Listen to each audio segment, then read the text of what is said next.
भीड़ में खड़े होकर प्रश्न कर सको तो वो एजुकेशन तुम्हारी जिंदगी को कैसे बदल सकती है। अगर तुम पढ़े लिखे हो, शिक्षित हो और तुम सवाल नहीं कर सकते तो एजुकेशन कम से कम इतनी तो क्षमता दे कि मैं पूछूंगा हाथ उठा के। ये सब 4-5 साल से तैयारी कर रहे हैं, बता नहीं रहे। 5 साल से कर रहे हो ना, चलो तुमसे कुछ पूछेंगे नहीं। ऐसे बैठो जैसे तालिबान ने काबुल में कब्जा कर लिया है। कितनी आग लगी अंदर कि मास्टर आईएएस बनेंगे, बंद कराएंगे तुमको, कुछ भी हो जाए।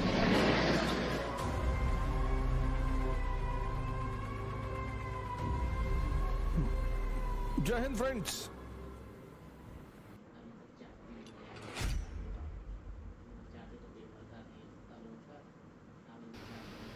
हर आदमी, आप में से बहुत सारे लोग होंगे जो पिछले 1 साल से तैयारी कर रहे होंगे, 2 साल से तैयारी कर रहे होंगे। कितने लोग हैं जो 2 साल से तैयारी कर रहे हैं? अब ना बताओगे। 2 साल से। और इधर ऐसे बैठो जैसे तालिबान ने काबुल में कब्जा कर लिया है।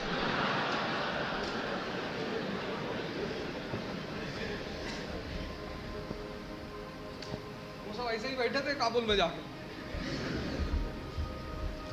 2 साल से इधर कौन तैयारी कर रहा है? 2 साल से,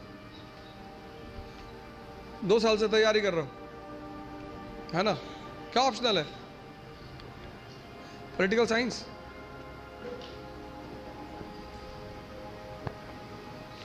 चलो तुमसे कुछ पूछेंगे नहीं।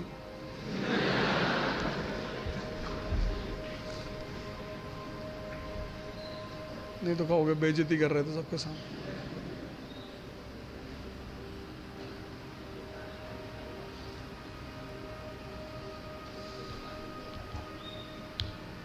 बस 3-4 लोग 2 साल से तैयारी कर, ये सब 4-5 साल से तैयारी कर रहे हैं, बता नहीं रहे। 5 साल से कर रहे हो ना?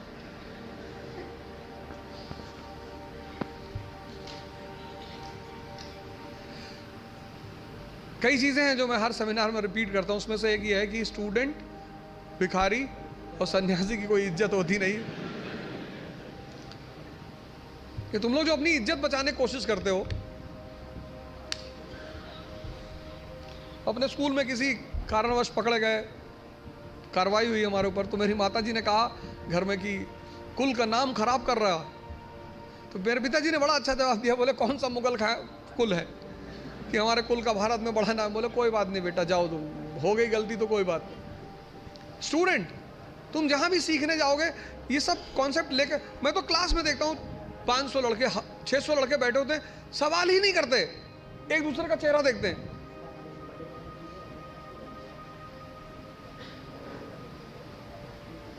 जब तुमको तुम्हारी एजुकेशन इतनी हिम्मत नहीं दे पाई कि तुम भीड़ में खड़े होकर प्रश्न कर सको, तो वो एजुकेशन तुम्हारी जिंदगी को कैसे बदल सकती है।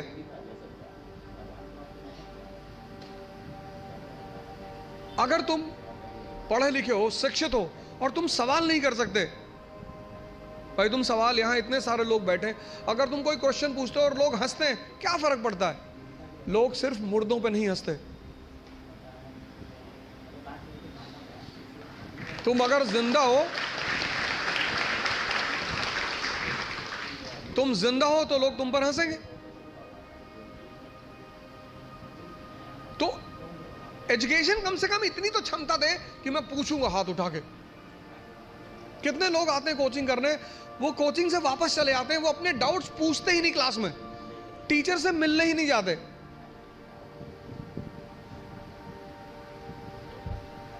और दुनिया में राइज करने का सबसे अच्छा साधन है बेइज्जती। जो तुम मोटिवेशन ढूंढते हो ना, वो इसीलिए ढूंढते हो क्योंकि तुम्हारी बेइज्जती नहीं होती। जिसकी बेइज्जती होने लगेगी ना, उसके अंदर आग लग जाएगी कि तुमको दिखाएंगे अब।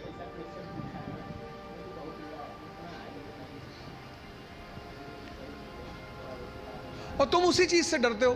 भाई तुम क्लास में टीचर पढ़ा रहा है, तुमने कोई सवाल किया, टीचर ने डांट के बिठा दिया, बदतमीज कहेंगे,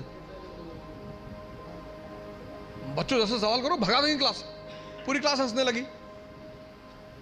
कितनी आग लगी अंदर कि मास्टर आईएएस बनेंगे, बंद कराएंगे तुमको, कुछ भी हो जाए। तभी तो पढ़ोगे, आग है ही नहीं अंदर। ऊपर से mobile, YouTube, Facebook, Twitter,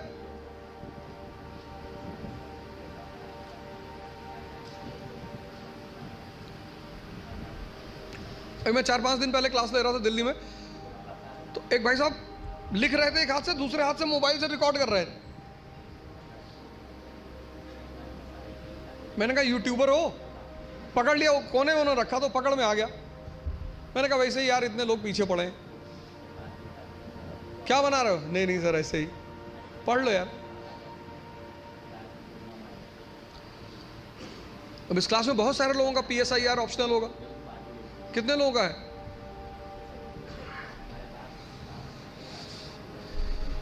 Karl Marx की क्या देन है समाजवाद को? कौन बताएगा? क्यों कार्ल मार्क्स अमर है सोशलिज्म के हिस्ट्री में?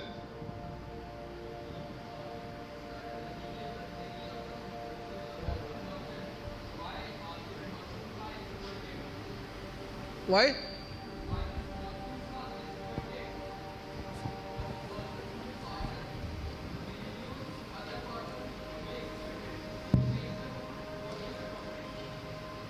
और कौन बताएगा नीचे? यस,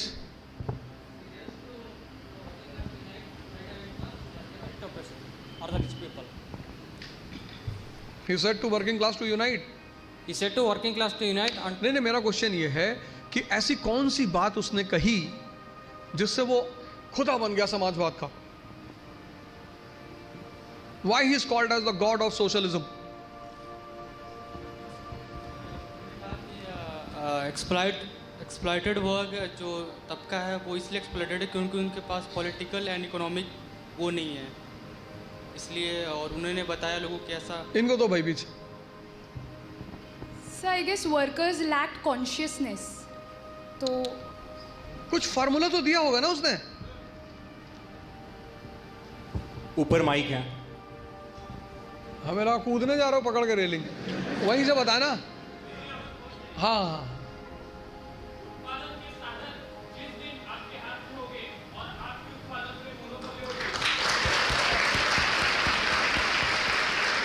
ये है। उसने एक बड़ा अच्छा फार्मूला दिया।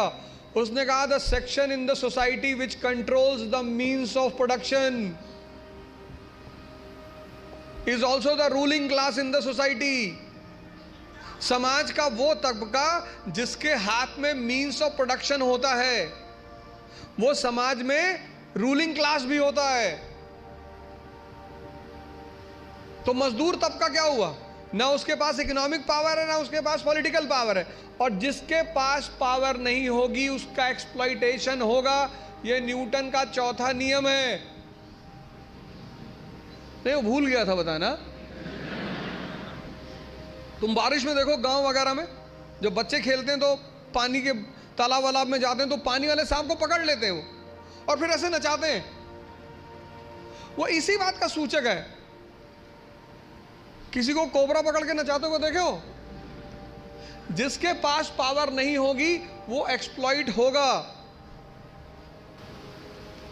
सिर्फ किताब लेकर खड़े होने से बहुत बड़ी बात नहीं होती। सिर्फ वेपन लेकर खड़े, महाभारत के युद्ध में अर्जुन के रथ पे शिखंडी खड़ा हो जाता है।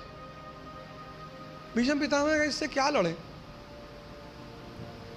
हथियार उसके भी हाथ में है, लेकिन वो मानते नहीं उसको। जीवन में एक और अहम बात है, वो है व्यक्तित्व। व्यक्तित्व का मतलब बदमाशी नहीं होता। कॉलर खड़ा कर लिया, 3 बटन खोल ली, चाबी नचाते हुए जा रहे, ये सब नहीं होता।